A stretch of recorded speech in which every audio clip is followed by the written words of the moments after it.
তামিম নিজের খোলা জিপে বসে লুকিং গ্লাস দিয়ে দেখতে থাকে সুবহাকে। যতক্ষণ না বিশ্ববিদ্যালয়ের প্রাঙ্গণ ত্যাগ করে তার জিপটি, ততক্ষণ সে এক দৃষ্টি দিকে তাকিয়ে থাকে সুবহার দিকে। সুবহা স্টেজে দাঁড়িয়ে আছে, পুরো শরীরটা থরথর করে কাঁপছে। চারপাশের হাজারো চাহনি তাকে কুরে কুরে খাচ্ছে। ভেতরে ভেতরে আতঙ্কের ঢেউ উঠছে। এমন কেউ যার নাম শুনেই পুরো শহর কাঁপে, যার আইন সে নিজে তৈরি করে, সে কিনা সরাসরি তাকে লেডি বলে ঘোষণা দিল। ভয় আর আতঙ্কে সুবহা এক চুল পরিমাণও নড়ে না সেখান থেকে। কিছুক্ষণ পর প্রিন্সিপাল সাহেব একজন লেডি শিক্ষক দিয়ে তাড়াতাড়ি এসে তাকে নামিয়ে আনেন। সহপাঠী এবং শিক্ষকেরা কেউ কিছু বলতে সাহস করে না, শুধু চোখে চোখে সব প্রশ্ন করে। সুবহা নির্বাক, কিছু না বলে কাঁদতে কাঁদতে বেরিয়ে আসে কলেজ থেকে। সেই দিন রাতে আরশিনগরের তামিমের সবচেয়ে পছন্দের জায়গা হলো পোড়াবাড়ি। খানিকটা রাজা বাদশাদের আমলের মতো, স্যাঁতস্যাঁতে দেওয়া, শ্যাওলা ধরা, খোলা ছাদ আর গাছে ভরপুর, একদম মনোমুগ্ধকর একটি জায়গা। তামিম সুন্দর মতো নিজের ফোনে এক দৃষ্টিতে তাকিয়ে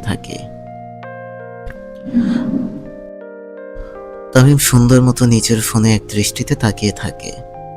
সেখানে চলছে সেই দিনের প্রোগ্রামের ভিডিও রেকর্ডিং। তামিম একবার পেছনের দিকে ফিরে তাকায়, নিজের পঞ্চ পাণ্ডবের দিকে।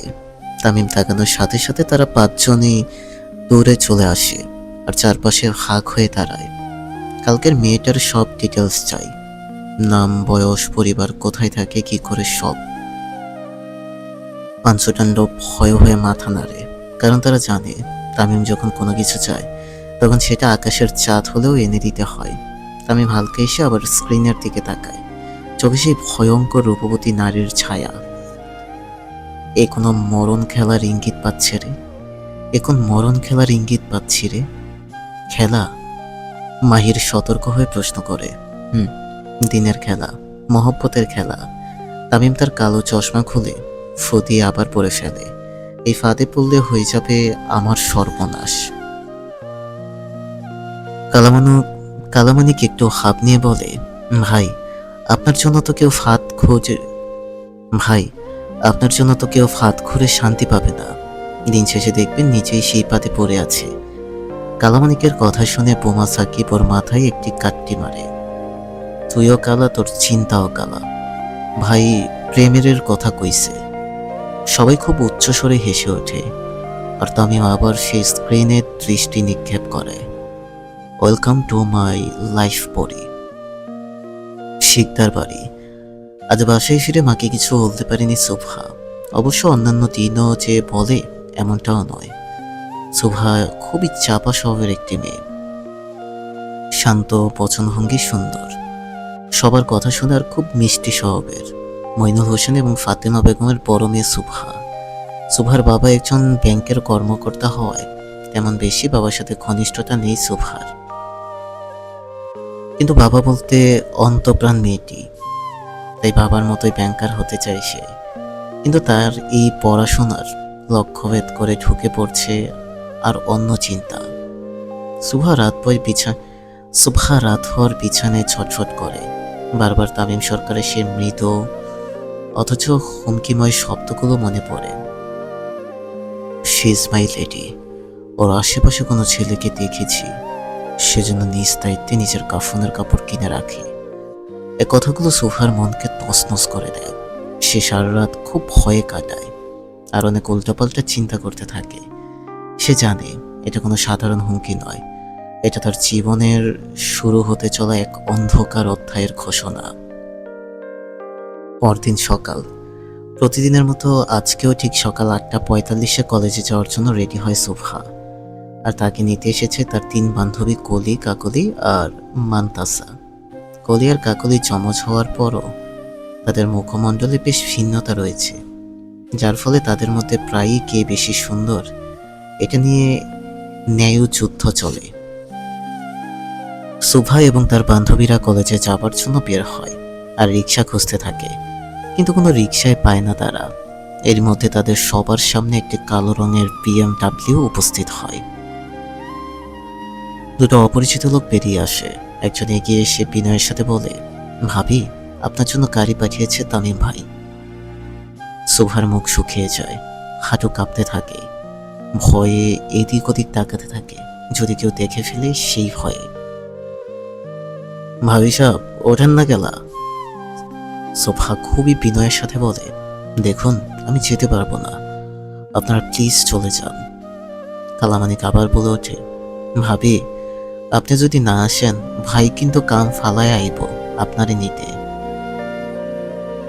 চোখ দিয়ে অঝরে পানি গড়িয়ে পড়ে সোফার, কারণ যাকে গোটা শহর হয় পায় সে কেন এত মেয়ে থাকতে তার পেছনেই লাগলো।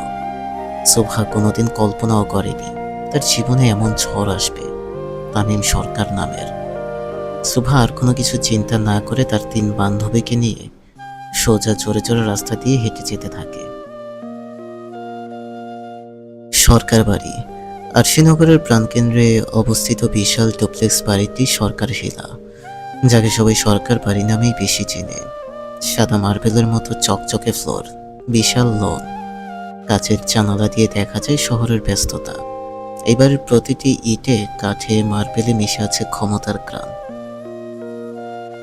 তানভীর সরকারের রাজনৈতিক প্রভাব এতটাই ব্যাপক যে এখানে দেশের হাই প্রোফাইল লোকরাও ঢুকতে সাহস পায় না। সরকার ভিলার বৈঠকখানা চলছিল তানভীর সরকার ও তামিমের মধ্যে গুরুত্বপূর্ণ আলোচনা।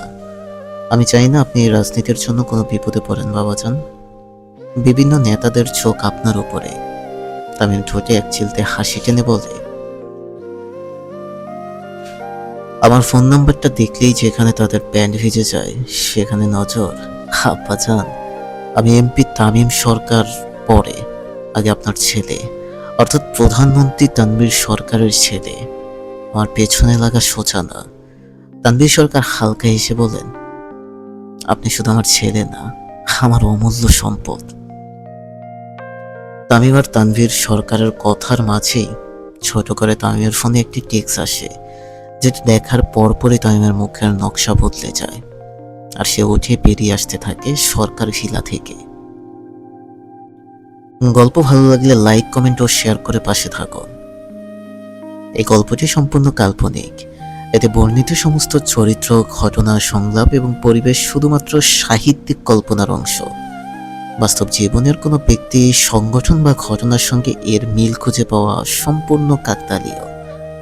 গল্পে ব্যবহৃত কিছু দৃশ্য, সংলাপ বা আচরণ শুধুমাত্র থ্রিলার ধর্মী লেখার আবহ তৈরি করতে ব্যবহৃত হয়েছে, যার উদ্দেশ্য কাউকে হেয় করা, সহিংসতা প্রচার বা কোনো অবৈধ কাজকে উৎসাহ দেওয়া নয়।